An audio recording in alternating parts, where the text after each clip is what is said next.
This is how you make the tastiest smoked and beer-braised cold beef sandwich. I'm eating the whole thing, talking to you, yeah. Big thanks to Kamado Joe for sponsoring this episode. This is the cut of beef that I'll be using. It is a beautiful chuck roast. And as you can see, it has that crazy intramuscular fat because it will make it appear juicy and tender and at the same time give me lots and lots of flavor. Now, of course, you can take this part, grill it up and eat it as a steak, but we're going to turn it into something even more than that, because we're going to turn this into delicious pulled beef. And therefore, we're going to need some seasoning. This is the PitmasterX Texas Barbecue Rub. It's a seasoning which mainly contains salt, pepper, garlic and onion powder. And the recipe is on our website. But of course, you can also buy it at every good barbecue shop. And now I have all the good flavors on my chuck steak, except for one, and that is smoke. And that's why I'm firing up my Kamado Joe Big Joe.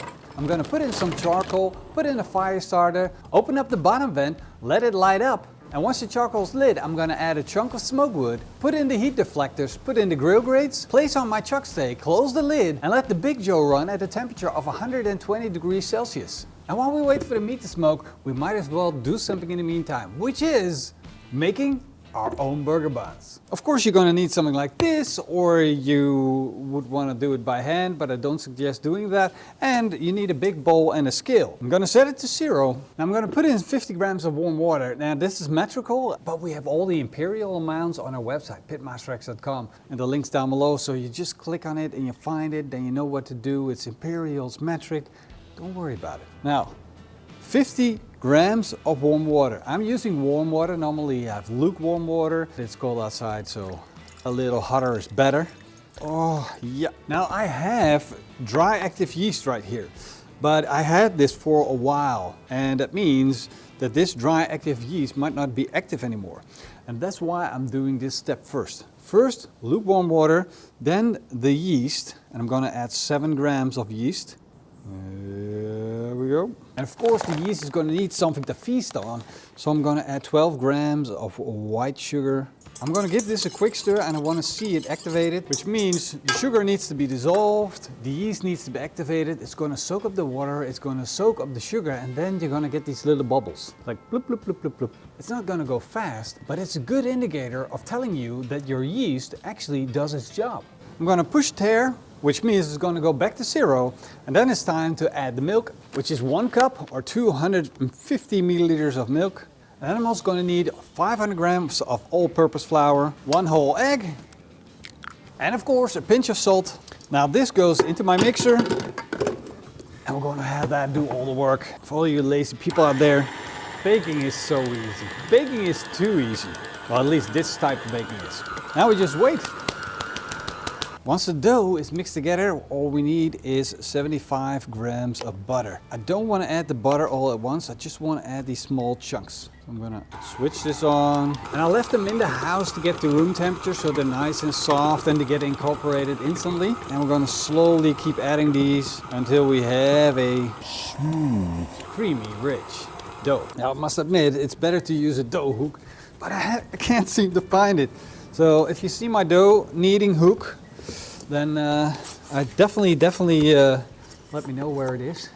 It still beats doing it by hand. We got a pretty looking dough. It's a little bit sticky, that's okay. Don't worry about that too much. Nice dough, nice and stretchy. If I put my finger in it, it's gonna dent back slowly. I'm gonna cover it with a little bit of foil, and then I'm gonna put it somewhere in the house where it's nice and warm, like room temperature warm, something like that. And then I'm just gonna give it a couple hours, maybe 2 hours. Oh, we got plenty of time because that meat's not even done yet. In the meantime, we're gonna check back on the chuck steak.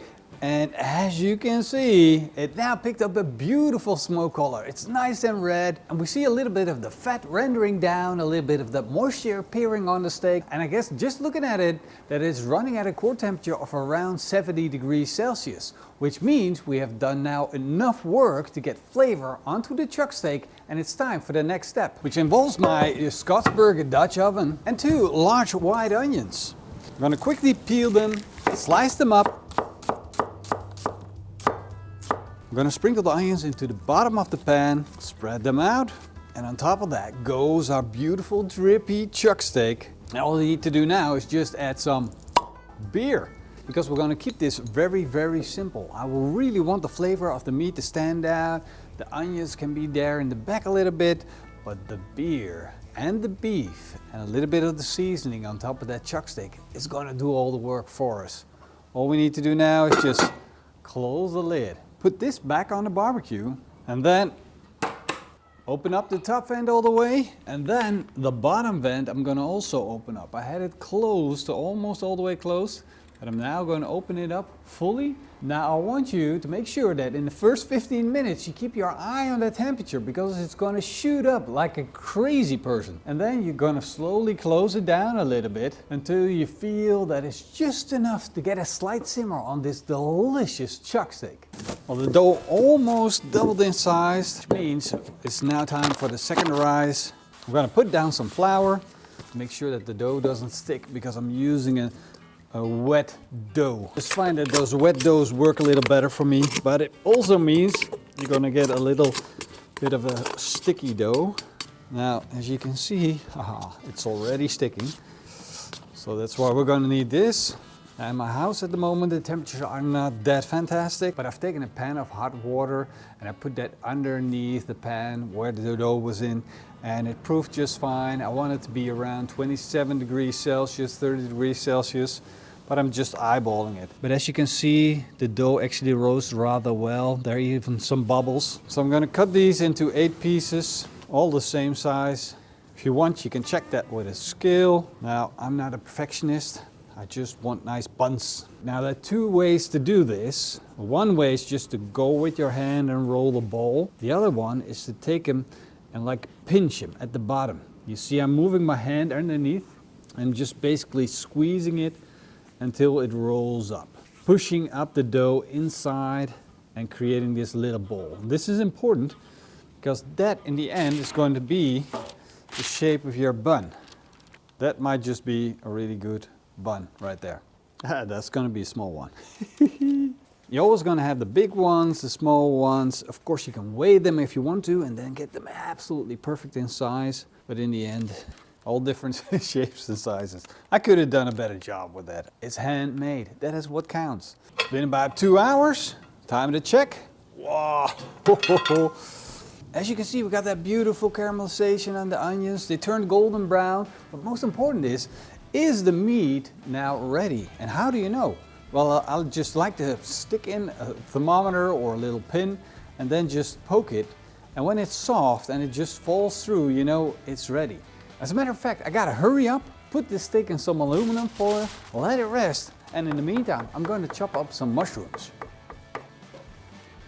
And once they start turning golden brown, I'm going to add a little bit of PitmasterX Tweety barbecue rub.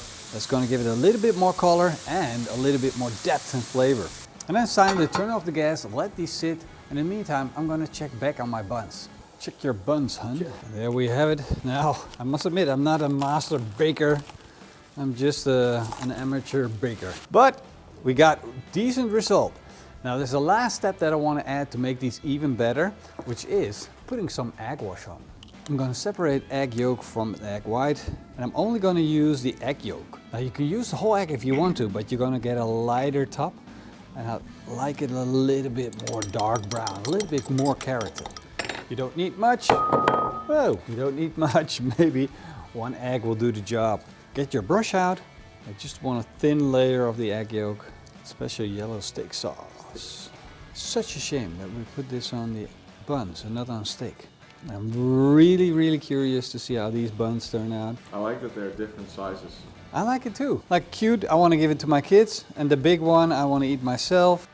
Now of course we gotta have some sesame seeds on top of our buns. And I chose the ones that are already toasted, so they got a nice dark color. Once I got them all ready, I'm going to put them in the oven at a temperature of 180 degrees Celsius and 360 degrees Fahrenheit. Pulled beef, oh yeah, wow. Shreds like a dream. We got a beautiful dark color from the smoke ring. It's tender beef. Look at that. Whee! I just love Chuck. Person or? Chuck Norris. You couldn't pull Chuck Norris apart. If Chuck cooked a Chuck steak, the Chuck steak would fall apart instantly. I'm eating the whole thing. We need this. I must say, they look pretty decent. They need to cool down a little bit. Not bad, right? That is a nice looking burger bun. Time to build up the bun. I'm gonna slice it open first and then put on the barbecue sauce from my good friend Barbecue aus Rheinhessen, some of that delicious pulled chuck, a little bit of mushrooms, and of course I gotta have some cheese on top of that. And since it's so cold, I gotta use the blowtorch, but in the end, it is all about the goodness. And look at the beautiful end result. The beef melts in your mouth and it's rich and creamy itself. And then the sauces and everything comes together. The onions are so sweet. You just gotta love it when you get the opportunity to make something at home yourself and it tastes this freaking good. You can't beat it. Is it better than pulled pork? Way better. I'm sorry. I think compared to pulled pork, then pulled pork is like a 7 and this is definitely 9.5 out of 10. Hey. We've written down a recipe for you on our website. Go check it out. It's worth it. This is seriously good.